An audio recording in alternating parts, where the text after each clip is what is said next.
Ok, esto es lo que me ha ido pasando hace un par de semanas. Aparece un paciente con síntomas sugerentes de coronavirus, pero ya ha tenido coronavirus, ya estaba de alta, ya habían pasado todos los síntomas completamente hace unas 2 o 3 semanas atrás. Y al mismo día aparece un caso similar y así durante la semana cada vez más casos similares. Y después de esto vienen las preguntas como ¿qué tan posible es reinfectarse con este nuevo coronavirus? ¿O qué pasa con el tema de la inmunidad que debería aparecer después de una infección? Acompáñenme a revisar esto porque de seguro que va a dar harto que hablar.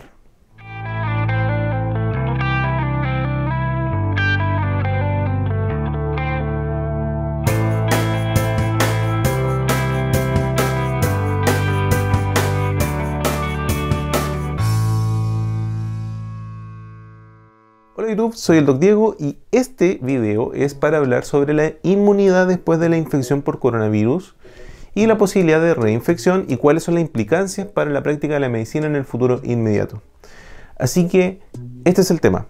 Sabemos hasta el momento que después de que se va terminando los síntomas del coronavirus, deberíamos ir viendo que la posibilidad de que esa persona infecte a otra disminuya considerablemente. Y creemos que después de eso, en la mayoría de los casos, se desarrollaría una respuesta del organismo para generar cierta protección ante una nueva infección. Y eso es lo que conocemos como inmunidad y suponíamos que dura más o menos unos 3 meses al menos. De hecho, este es el concepto en el que se basa la teoría de la inmunidad de rebaño, donde la idea sería que muchas personas se contagien para que desarrollen cierta inmunidad y cuando un porcentaje importante de la población se infecte ya no habrá más personas para seguir contagiando y las que ya han tenido la infección no la volverán a tener y protegerán a las personas que aún no han tenido la infección. Esta teoría fue la que se intentó de forma fallida en países como Suecia o en el Reino Unido e incluso en cierta forma acá en Chile, aun cuando el nuevo ministro de Salud diga que no. La inmunidad de rebaño con respecto al COVID-19 es una estrategia fallida, es algo peligrosa y no debería plantearse y vamos a ver por qué. Pero volvamos a los casos. Mi primer paciente fue un paciente joven de 16 años que había terminado su aislamiento luego de haber sido infectado por COVID-19 hace un poco más de 2 meses. Y ahora estaba con un poco de dolor de garganta y oídos.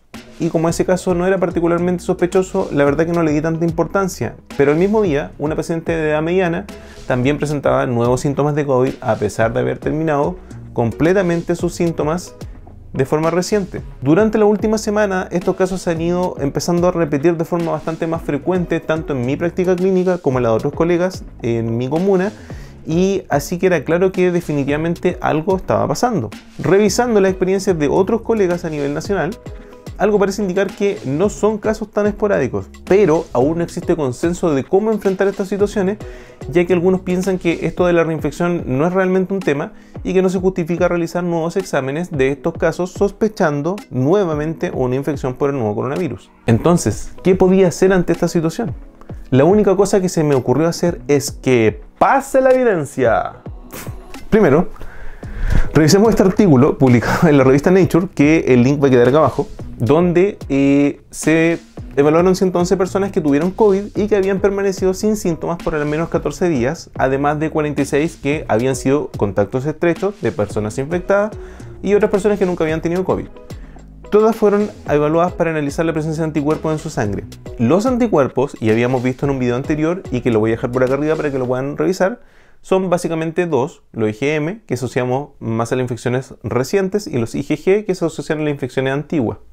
Sin embargo, muchas veces se señala que estos últimos significan que una persona está protegida ante una nueva infección, pero el tema es que su existencia no nos dice nada acerca de si son anticuerpos protectores, simplemente están ahí, pasándola y chao. En el estudio, los niveles de ambos anticuerpos eran más altos en las personas que habían estado con la infección que en aquellos que nunca habían tenido la infección, y era particularmente mayor la presencia de IgG, que es lo esperable. Sin embargo, entre un 20 a 30% de estos individuos no tenían una cantidad significativamente mayor de ambos anticuerpos de las personas que nunca habían tenido la infección.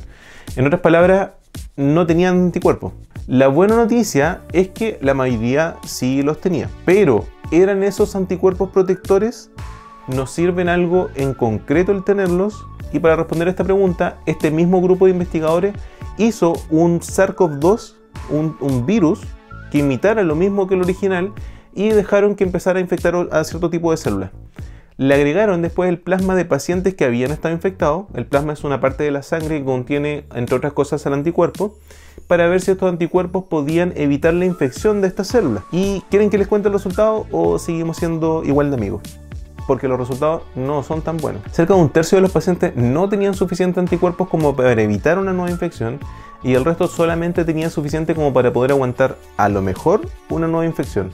Solamente 2 de los pacientes, de los 111 pacientes, tenían suficientes anticuerpos como para pensar en que pudieran evitar una nueva infección.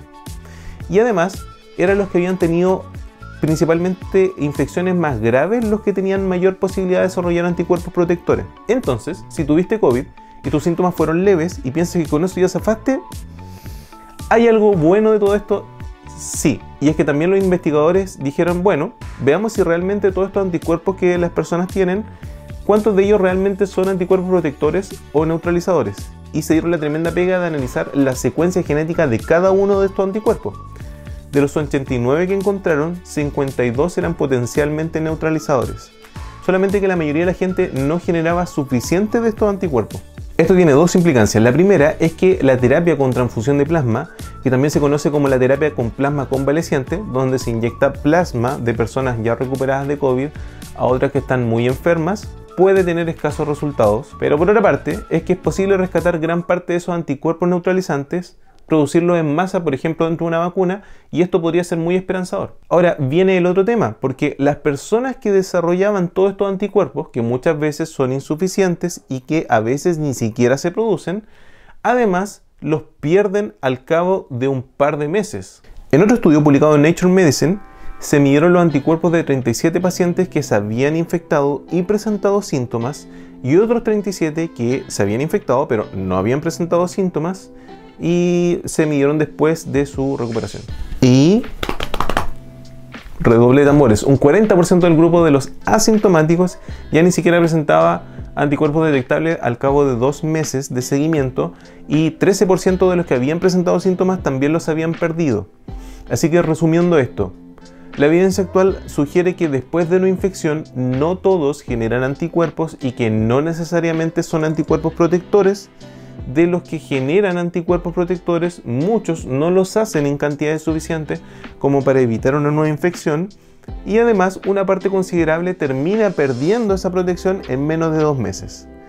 Pero aquellos que tuvieron infecciones graves tienen la mayor chance de mantener estos anticuerpos por más tiempo, y que además se hayan generado estos anticuerpos neutralizadores. ¿Cuál es la implicancia para los equipos médicos? Bueno, es que aparentemente esto de la reinfección es algo a tener muy en consideración, y descartar una nueva infección en un paciente sintomático parece ser una buena idea. El mensaje para los y las colegas es el siguiente: si tiene cola de caballo, patas de caballo y cuerpo de caballo, probablemente es un caballo, aunque se supone que no debería ser.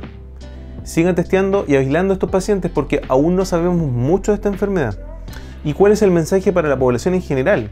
Que aunque parezca absurdo lo que voy a decir, traten de no contagiarse. Eviten las situaciones de riesgo.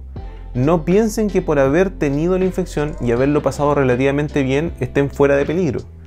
Todavía desconocemos mucho de los efectos de esta infección a largo plazo y el eventual daño permanente que podría generar. Y estos datos también indican que estamos hablando y que estaremos hablando del coronavirus por mucho tiempo, a menos que podamos tener una terapia adecuada y especialmente una vacuna, ya que la inmunidad de rebaño no es una opción. Y bueno, con esto llegamos al final del video. Si les gustan estos videos, denle me gusta, dejen sus comentarios, suscríbanse a mi canal y compartan este video en todas sus redes sociales. Como siempre, un abrazo gigante y adiós.